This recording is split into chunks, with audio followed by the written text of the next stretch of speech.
मालेगाव येथे circus ground येथे देवीच्या मंदिरात भव्य गरबा कॉम्पिटिशन स्पर्धा घेण्यात आली आहे। यामध्ये भरपूर स्त्रियांनी वेगवेगळे कपड्याचे परिधान करून कॉम्पिटिशन स्पर्धेमध्ये भाग घेतला।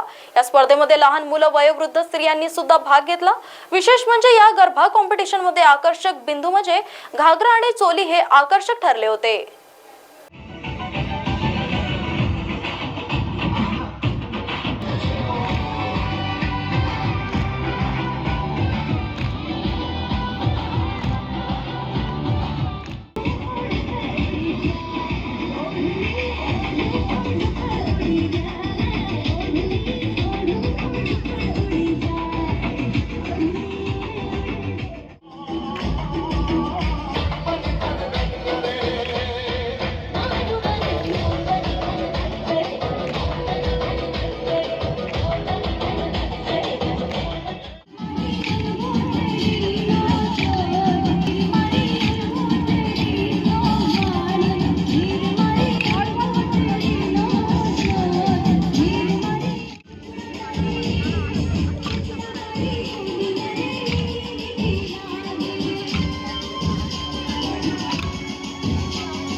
महाराष्ट्र टीव्ही 24 साठी संतोष देशमुख, वर्धा। राजू दादाला मुलगी झाली, राजू दादाला।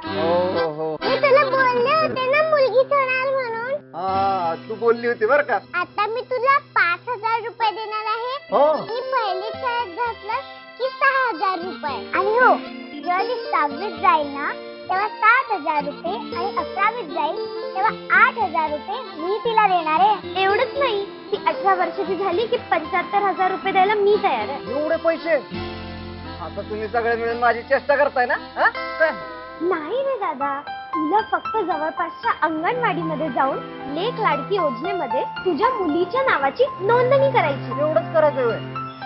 धन्यवाद बर का माझ्या लेकींना। या लहान मुलींप्रमाणेच आपल्या जवळच्या गरजू लोकांना लेक लाडकी योजनेची माहिती देऊयात आणि आपल्या लेकींचे उज्ज्वल भवितव्य घडवण्यासाठी हातभार लावूया। लाडक्या लेकीच्या पंखांना बळ हीच आहे महाराष्ट्र सरकारची